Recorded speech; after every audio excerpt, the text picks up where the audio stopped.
En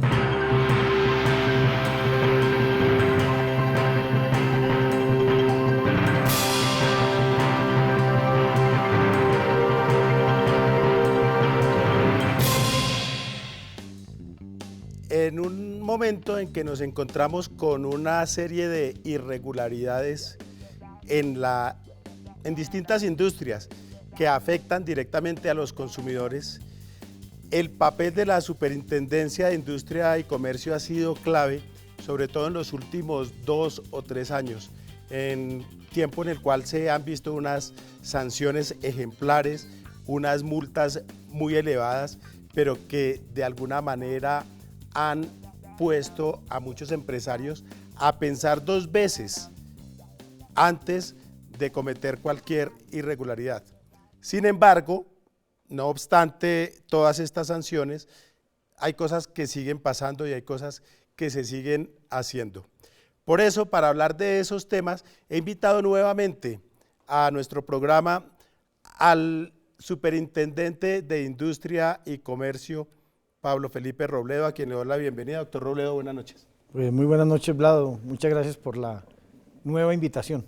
Bueno, no, siempre bienvenido, porque es que se han destapado nuevas cosas y yo creo que es bueno que usted le explique a la gente cómo ha sido y qué más viene en este control que la superintendencia a su cargo está haciendo para proteger al consumidor, que es la misión primordial que ha tenido y que gracias a usted finalmente estamos viendo que es una tarea que está surtiendo efecto y que la gente ve que se está haciendo una tarea. Y concretamente quiero hablarle de 2 temas hoy: el cartel de la seguridad privada, de la vigilancia privada, y por supuesto el cartel de los cuadernos, del cual se habló tanto en este lunes. Empecemos por el tema de la seguridad privada. Expliquémosle a la gente lo más conciso que pueda qué fue lo que hizo o lo que descubrió usted en el cartel de las empresas de vigilancia privada. Pues mire, en el caso de lo que se conoce como el presunto cartel de la seguridad privada, pues es una investigación que la superintendencia desarrolló durante varios años, que aún está en la etapa de práctica de pruebas en el despacho del superintendente delegado para la protección de la libre competencia. Lo que la superintendencia encontró que le permitió formular pliego de cargos por presunta cartelización es una presunta conducta de unas empresas de seguridad privada que licitan ante las entidades estatales por ganarse los contratos de seguridad privada. A las entidades públicas y a los edificios de las entidades públicas no las cuida la Policía Nacional, las cuida en gran medida es la seguridad privada, entonces las entidades tienen que buscar un contratista para eso. Entonces en Colombia un señor que se llama Jorge Arturo Moreno Ojeda, que es conocido como el zar de la seguridad privada, aparentemente controla 6 o 7 empresas de seguridad privada y cuando una entidad pública inicia un proceso de contratación, de licitación, varias de esas empresas presentan ofertas independientes, como si se tratara de verdaderos competidores. Y la hipótesis que ha venido manejando la Superintendencia de Industria y Comercio es que entre esas empresas esa conducta no podría ser legal en la medida en que están controladas ocultamente por la misma persona que es este señor Moreno Ojeda. Y esa es la misma hipótesis de trabajo de la Fiscalía General de la Nación en estos casos, que ha llevado a que la Fiscalía General de la Nación le impute cargos a este señor y a otros. Le dictó orden de captura. Y que le haya pedido orden de captura, medida de aseguramiento, con detención preventiva para Jorge Arturo Moreno Ojeda, que la decretó hace un par de semanas un juez de la República, y en estos momentos pues ese señor no ha sido capturado y está prófugo. Pero obviamente eso no es de su competencia, pero es muy curioso que el señor escapó horas antes de que lo capturaran, de que hiciera efectiva la captura. Después mandó por las cosas de él y nadie siguió para dónde se llevaron eso, como para seguirle el rastro a los corotos, al trasteo. Sí. Pues eso es lo que he leído yo también en algunas versiones que han circulado en estos días, pero ahí hay que tener tranquilidad. Si la justicia le dicta medida de aseguramiento a un ciudadano y ese ciudadano no se presenta ante la autoridad, pues hay que confiar en que más temprano que tarde las autoridades lo van a aprender. Eso es lo lógico que debería pasar y lo que muestra la historia. Ningún delincuente ni ningún presunto delincuente ha estado por encima de las autoridades.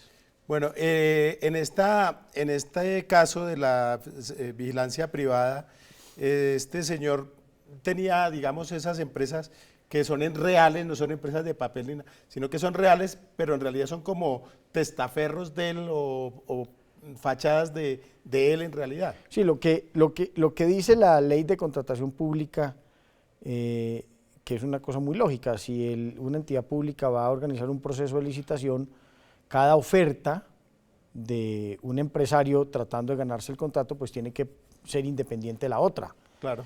Yo no puedo tener controladas 5 empresas o 10 empresas y se arma el proceso de licitación y presento 5 ofertas, entonces de 7 la administración recibió 5 que vienen de un mismo señor y 2 de otros 2, porque pues eso pone obviamente en unas situaciones de no competencia adecuada a la licitación. Entonces, lo que nosotros hemos venido diciendo es que aparentemente esa es la conducta en la que se basa el caso que se conoce tanto en la Fiscalía como en la Superintendencia del presunto cartel de la seguridad privada, que en el caso de nosotros, imagínense que el pliego de cargos es por esas posibles irregularidades anticompetitivas que acaecieron en 252 procesos de contratación estatal ante 152 entidades públicas del orden nacional, del orden departamental, del orden municipal. Entonces ahí hay alcaldías, ahí hay gobernaciones, superintendencias, fiscalía, ministerios, es decir, todo tipo de entidades que, repito, demandan la prestación de servicios de seguridad para sus instalaciones y para sus bienes.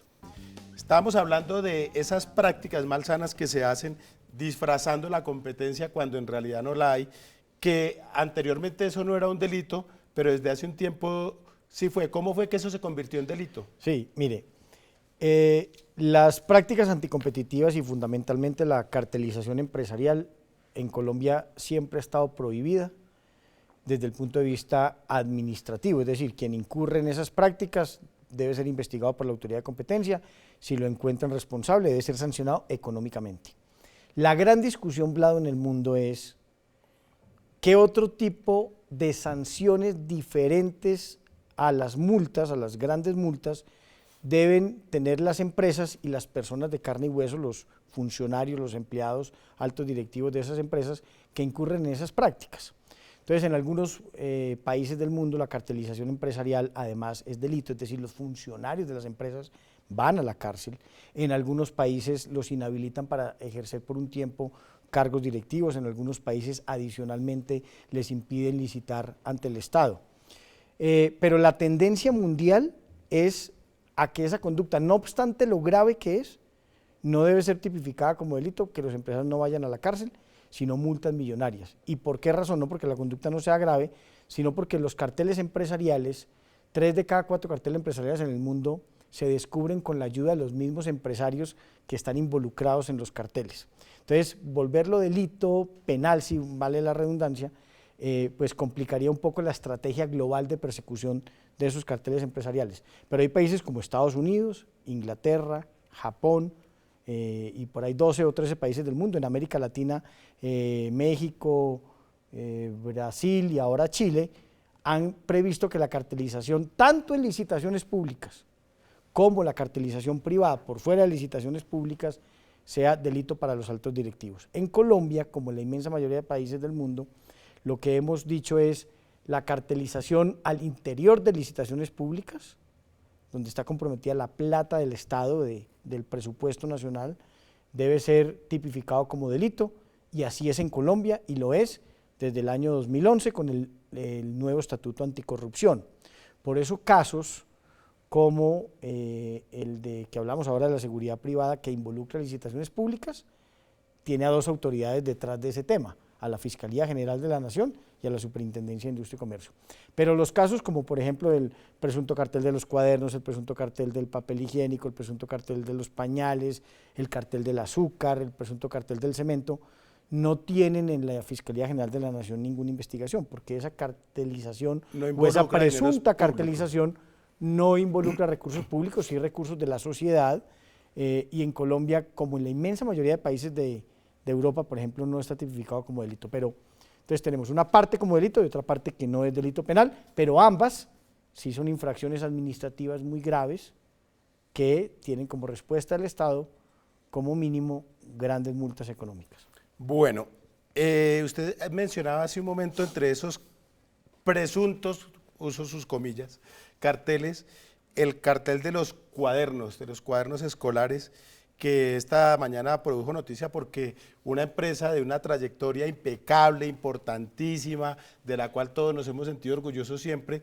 terminó en esas prácticas como es Carvajal S.A., en una división de sus negocios. Y había otras dos empresas involucradas, Kimberly y Escribe. Pero resulta que a Carvajal le van a clavar una multa de 16.000 millones y a los otros que tenían una multa de 50 y pico mil millones no les van a cobrar nada porque colaboraron. Sí. A mí me parece, con el debido respeto, que está bien que los compensen por colaborar, pero que paguen algo. ¿Cómo es posible que no paguen nada, cero, ¿no? Que esa negociación digamos que es bastante benigna para ellos, porque igual incurrieron en una falta y se perjudicaron a millones de personas en este país. ¿Cómo es posible que a ellos no les cobren nada a los de Kimberly y a los de Escribe? El presunto cartel de los cuadernos, el presunto cartel de los pañales, el presunto cartel de la seguridad privada, hoy en día, como lo estoy diciendo y como usted lo dice, son presuntos. ¿Por qué? Porque no obstante, el superintendente, quien le habla, impuso sanciones en esos 3 casos, esas sanciones están pendientes, 2 de ellas de resolverse los recursos que se interpusieron y una de ellas pendiente de terminar el proceso de notificación y esperar a ver si alguno de los sancionados va a interponer un recurso de reposición. Entonces, en eso, lo que quiero decir es que por ahora son presuntos carteles. Okay. Del caso, de esos 3 casos, para mí es muy complejo entrar en detalle sobre las decisiones, porque tenemos que esperar los recursos. No quiero comprometerme con un prejuzgamiento, que después me recusen, y etcétera, etcétera. Pero entonces le contesto lo de la delación por fuera de esos 3 casos.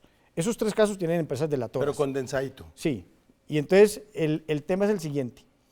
En todos los países del mundo, mire lo que le dije ahora, 3 de cada 4 carteles empresariales son detectados en el mundo gracias a la colaboración de empresas que están involucradas en esas prácticas, que colaboran con la autoridad y le dan las pruebas que para la autoridad muchas veces es imposible conseguir o muy difícil de conseguir.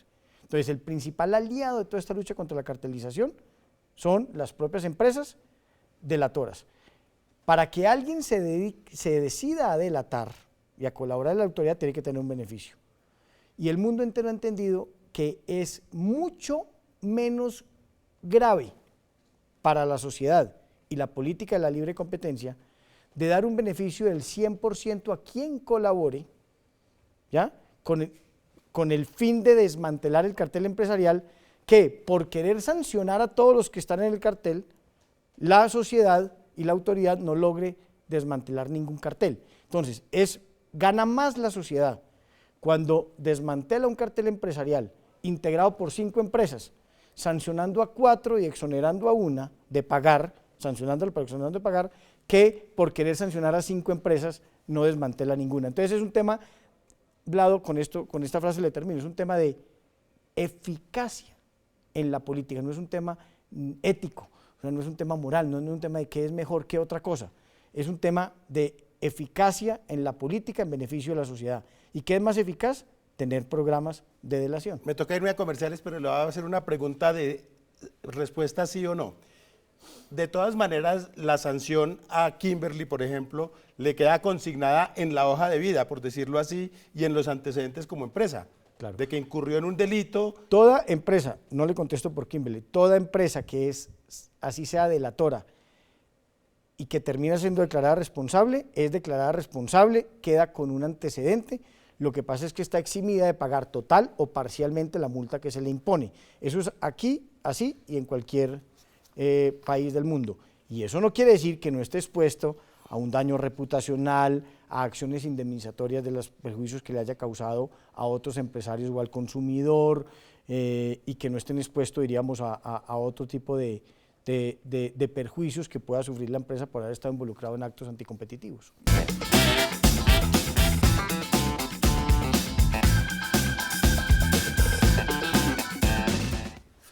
¿Comer o beber? Ambas. ¿Multa o cárcel? Ambas. ¿Chat o llamada? Chat. ¿Tinto o perico? ¿De cuál perico? ¿Pedir perdón o pedir permiso? Perdón. ¿Perros o gatos? Perros. ¿Cuaderno rayado o cuadriculado?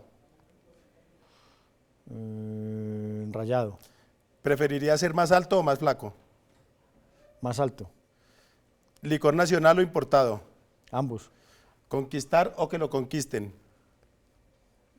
Conquistar. ¿Cambio radical o gradual? Cambio radical. ¿Pereira o Bogotá? Pereira. ¿Twitter o Facebook? Twitter. ¿Batman o Superman? Superman. ¿Robledo Ángela o Robledo Jorge? Ninguno. ¿Carro automático o mecánico? Automático. ¿Amigos o amigas? Amigos. ¿Mantequilla o mermelada? Mantequilla. ¿Matrimonio civil o religioso? Civil. ¿Legalizar o prohibir? Legalizar. ¿Rubias o morenas? Ambas. ¿En avión o en carro? Avión. ¿Televisión o Netflix? Televisión. ¿Optimista o uribista? Claramente lo segundo no. ¿Muerte natural o eutanasia? Eutanasia. ¿Café o chocolate? Café. ¿Procurador o fiscal? Procurador. ¿Agua de panela o limonada? Limonada. ¿Pan o arepa? Arepa. ¿Santos o Uribe? Obviamente lo primero, sí, Santos. ¿Sí o no? Depende. Esto ha sido En Blanco y Negro con Pablo Felipe Robledo.